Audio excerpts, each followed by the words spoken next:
Right, మనకు call ఉన్నారు. Dhananjay Dubai నుండి కాల్ చేశారు. ధనుంజయ్ గారు. హలో ధనుంజయ్ గారు, నమస్కారం అండి. నమస్తే మేడం. నా పేరు ధనుంజయ్ అండి. నేను దుబాయ్ షార్జా నుంచి ఫోన్ చేస్తున్నాను. ముందుగా భానుప్రకాష్ రెడ్డి గారికి నమస్కారం సార్. సార్ నాది ఒక చిన్న నమస్తే సార్. సార్ మొన్న జరిగిన ఎలక్షన్స్ లో భారీ పర్సంటేజ్ ఓట్లు పోలైనాయి కదా సార్. దాని ప్రకారం కూటమికి గెలుస్తుందన్న సంకేతాలు కానీ, వైసీపీ గెలుస్తుందన్న సంకేతాలు కానీ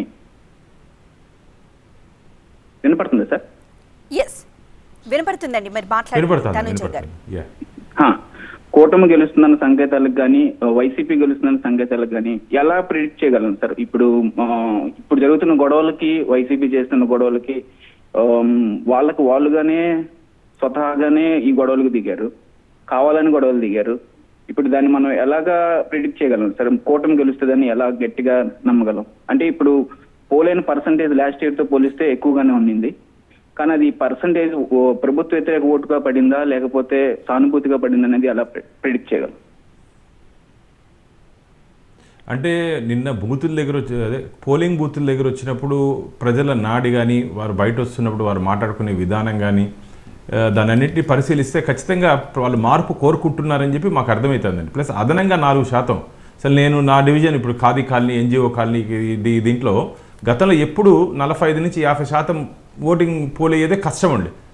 అలాంటి దీంట్లో నిన్న ఉదయం 7ంటికే ఒక్కొక్క బూతులో దాదాపు 300 మంది, 400 ముస్లిం వాళ్ళు, వీల్ చైర్లో వచ్చిన వాళ్ళు, వీళ్ళందరూ చదువుకున్న వాళ్ళు ఎక్కువ మంది వచ్చారంటేనే మాకు అర్థమైపోయింది ఖచ్చితంగా వీళ్ళు మార్పు కోరుకుంటున్నారని. ఎందుకంటే ఒకవేళ వాళ్ళు వైసీపీ వాళ్ళు అనుకున్నట్టు మేము సంక్షేమ పథకాలు ఇచ్చాం, మాకు ఓట్లు పడతాయని చెప్పి అది స్లమ్స్ నుంచి వస్తాయండి. మామూలుగా ఇట్లా గ్రేటెడ్ కమ్యూనిటీలో వచ్చినటువంటి ఓటర్స్ వాళ్ళ నాడి వేరే విధంగా ఉంటుంది. కాబట్టి వీటన్నిటిని పరిశీలిస్తే ఖచ్చితంగా ఆంధ్రప్రదేశ్లో అధికార మార్పుని ప్రజలు కోరుకుంటున్నారని చెప్పి ఒక విశ్వాసం ఉంది. అందులో భాగంగానే మేము జగన్మోహన్ రెడ్డి గారి మాదిరిగా ఓవర్ కాన్ఫిడెన్స్గా మాట్లాడట్లేదు కదా. 170 వై నాట్ 175 అని చెప్పి మేము అనట్లేదు కదా. ఖచ్చితంగా అధికారంలోకి మేము రాబోతున్నామని చెప్పి మేము చెప్పగలుగుతున్నాము తప్ప 170 వై నాట్ 175 అని చెప్పి ఈరోజు వాట్ అబౌట్ పులివెందులు అని ఉంటున్నారు, వాట్ అబౌట్ కడప అని చెప్తున్నారు. కాబట్టి రాజకీయాల్లో విశ్వాసం ఉండాలి కానీ అతి విశ్వాసం ఉండకూడదు, రాజకీయాల్లో కాన్ఫిడెన్స్ ఉండాలి కానీ ఓవర్ కాన్ఫిడెన్స్ ఉండకూడదు. కాబట్టి ఖచ్చితంగా ధనంజయ్ గారు ఆంధ్రప్రదేశ్లో అధికార మార్పు ఉండబోతుందని చెప్పి నిన్న పోలింగ్ బూతుల దగ్గర జరిగినటువంటి పోలింగ్ ప్రక్రియలో ఎందుకు లోపల వాళ్ళు ఎవరికి ఓటేస్తారో మనకు తెలియదు.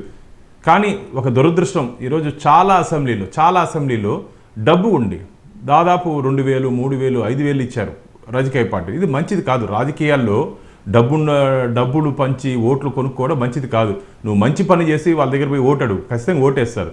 అందుకనే ఓటర్లకు కూడా గతంలో కూడా చెప్పడం జరిగింది, మావాడు మనవాడు అని, మావాడు మనవాడు అని ఓటేయద్దండి, మంచివాడికి ఓటేయండి, మంచి జరుగుతుంది, మన అసెంబ్లీకి మంచి జరుగుతుంది, జిల్లాకు మంచి జరుగుతుంది, రాష్ట్రానికి మంచి జరుగుతుంది. ఎందుకంటే చట్టసభల్లో మంచి వాళ్ళు ఉంటే బాగుంటుందండి. ఇప్పుడు ఇలా ఓటర్ని చంపదెబ్బ కొట్టేవాళ్ళు, లేకపోతే పోలీస్ వాహనాన్ని కాల్చేవాళ్ళు, ప్రత్యర్థుల కార్ని కాల్చేవాళ్ళు, అలాంటి వాళ్ళు చట్టసభలో ఉండకూడదండి.